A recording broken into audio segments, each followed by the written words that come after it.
Komisi Pemberantasan Korupsi KPK kembali menyita kendaraan mewah milik Ridwan Kamil terkait dugaan kasus korupsi penempatan dana iklan Bank Pembangunan Daerah Jawa Barat dan Banten (BJB). Kali ini KPK menyita 1 unit mobil Mercedes-Benz dari rumah mantan Gubernur Jawa Barat di Bandung, Jawa Barat. KPK sendiri masih mengatur waktu untuk memanggil dan memeriksa Ridwan Kamil sebagai saksi. Dalam kasus ini, KPK telah menetapkan 5 orang tersangka kasus dugaan korupsi di BJB, 2 orang dari BJB dan 3 orang dari pihak swasta. Hingga saat ini penyidik KPK sudah menyita total 26 unit kendaraan roda 2 dan roda 4 dengan berbagai merek terkait kasus ini. KPK menduga pihak BJB dan swasta melakukan perbuatan melawan hukum dalam pengadaan penempatan iklan di sejumlah media massa. Perbuatan itu disinyalir merugikan keuangan negara sekitar 222 miliar rupiah. Tim Liputan iNews melaporkan. Mantan Menteri Perdagangan sekaligus terdakwa kasus dugaan korupsi impor gula, Tom Lembong, mencabut kuasa atas nama pengacara Andi Ahmad. Pencabutan kuasa itu dikonfirmasi langsung oleh majelis hakim ke Tom Lembong di persidangan dan Tom Lembong membenarkannya. Ditemui saat skor sidang, Tom mengatakan pencabutan kuasa hukum merupakan hal biasa. Diketahui nama Andi Ahmad pernah diperiksa Kejagung sebagai saksi terkait dugaan suap vonis lepas kasus korupsi korporasi minyak goreng. Tim Liputan iNews melaporkan.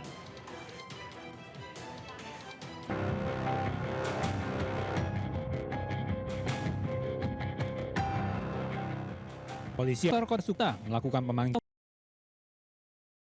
Jonathan Fritzi terkait dugaan tindak pidana penyalahgunaan narkoba jenis etomidate. Dalam kasus dugaan pelanggaran Undang-Undang Kesehatan ini, pihak kepolisian telah mengamankan 3 orang, masing-masing berinisial BTR dan EDS, serta seorang wanita berinisial ER. Jonathan Fritzi sendiri statusnya masih sebagai saksi dan telah diperiksa sebanyak 1 kali pada 17 April 2025. Namun pada pemeriksaan kedua 21 April 2025, artis dengan panggilan Ijong itu absen dengan alasan sakit. Ijong sendiri diduga terlibat kasus dugaan pengadaan produk farmasi tanpa izin berupa vape yang mengandung zat etomidate atau obat keras.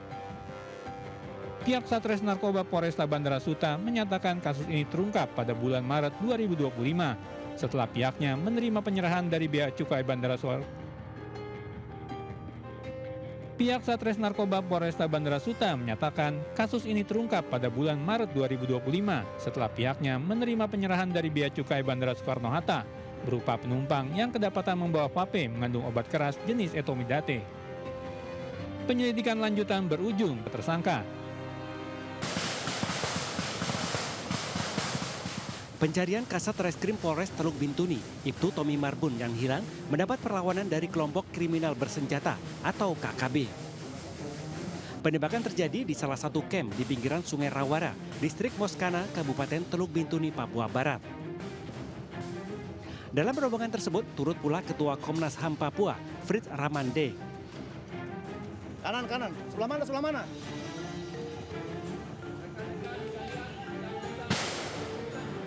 Ratusan personel gabungan yang dipimpin 3 Jenderal Polri menjalani misi pencarian Kasat Reskrim Polres Teluk Bintuni. Operasi besar-besaran ini melibatkan 510 personel gabungan dan digelar selama 14 hari sejak Rabu lalu.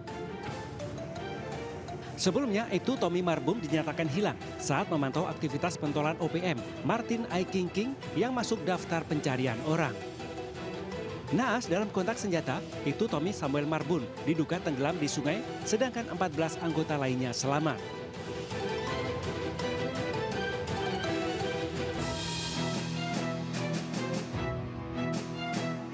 Presiden Prabowo Subianto memberikan arahan dalam pertemuan terbuka Danantara di JCC Senayan, Jakarta. Prabowo mengaku arahan tersebut digelar secara tertutup karena banyak jajaran direksi BUMN yang mendapat teguran. Prabowo Subianto memberikan arahan strategis Danantara, terutama dalam berkolaborasi dengan BUMN. Melalui Danantara, pemerintah akan menginvestasikan sumber daya serta aset BUMN ke berbagai proyek yang memiliki dampak besar bagi keberlangsungan ekonomi Indonesia. Bahwa Danantara ini adalah kekayaan bangsa Indonesia. harus dikelola dengan sebaik-baiknya, dijaga, dirawat dengan sistem yang transparan dan sangat ketat. Karena ini adalah kekayaan yang luar biasa dan bisa mendorong kebangkitan kita. Usai memberikan arahan, Prabowo mengungkapkan bahwa pertemuan digelar secara tertutup karena ia banyak menegur sejumlah direksi BUMN serta akan melakukan evaluasi kinerja para direksi.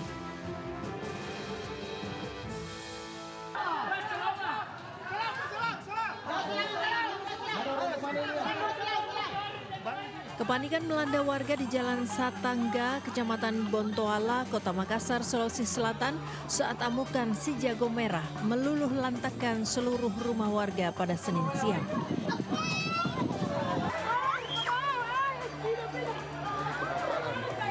Api dengan cepat menyebar dan menghanguskan rumah semi permanen yang juga digunakan sebagai tempat usaha menjahit.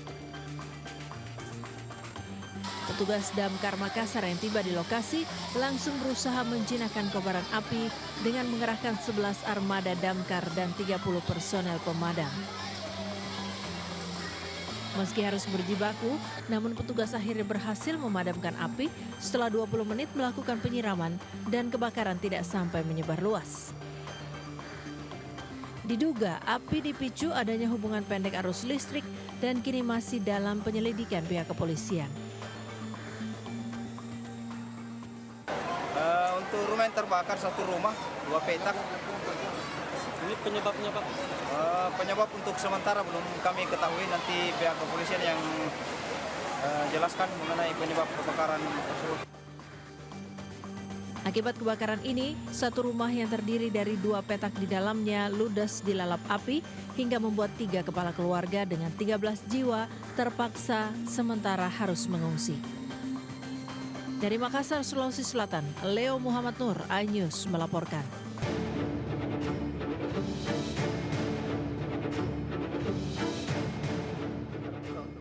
Kejaksaan Agung menambahkan pasal jeratan terhadap mantan pejabat Mahkamah Agung Zarof Rikard yang sudah menjadi terdakwa dalam kasus dugaan suap vonis bebas Ronald Tanur.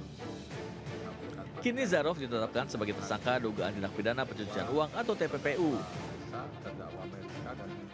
Zarof Rikard yang mengenakan topi hitam dan kemeja putih juga rompi pink hanya bungkam saat keluar dari ruang sidang kasus suap vonis bebas Ronald Tanur.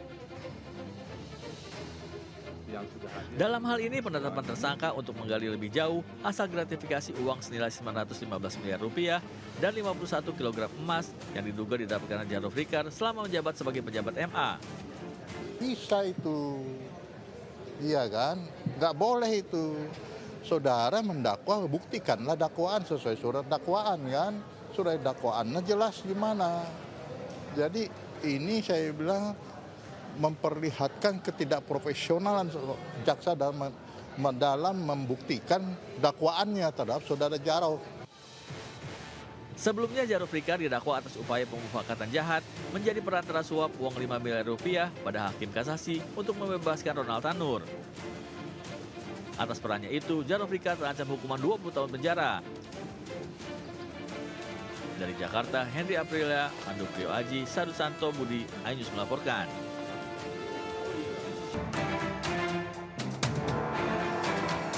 Penyidik Polres Metro Jakarta Pusat Senin siang memanggil pelapor Roy Suryo CS atas tuduhan membuat kegaduhan terkait ijazah Jokowi. Para pelapor yang merupakan organisasi relawan Jokowi dan kelompok pemuda Patriot Nusantara dijadwalkan menjalani pemeriksaan oleh penyidik. Kuasa hukum pelapor mengaku telah membawa saksi dan sejumlah bukti lainnya untuk melengkapi berkas laporan. Kuasa hukum pelapor membantah ketika ditanya jika laporan dilayangkan kliennya kepada mantan Menpora RI SBY Roy Suryo CS atas perintah Jokowi. Menurutnya laporan murni dilakukan atas dasar inisiatif sebagai warga negara yang menginginkan ketenangan. Laporan kami dugaan penghasutan yang telah dilakukan oleh 4 orang yang selama ini teman-teman ketahui. Dan harapan kami juga agar kasus ini cepat kelar sehingga ketertiban di masyarakat dapat terwujud dan masyarakat juga terlindungi dari dugaan tindak pidana penghasutan yang dapat merugikan masyarakat. 23 April 2025 lalu, organ relawan Jokowi dan kelompok pemuda Patriot Nusantara melaporkan Roy Suryo, RSN, RF dan TT ke Polres Metro Jakarta Pusat. Roy Suryo CS dilaporkan atas pasal 160 KUHP tentang tindak pidana penghasutan di muka umum yang menyebabkan kegaduhan di masyarakat. Dari Jakarta Pusat, Rani Sanjaya, Ayus melaporkan.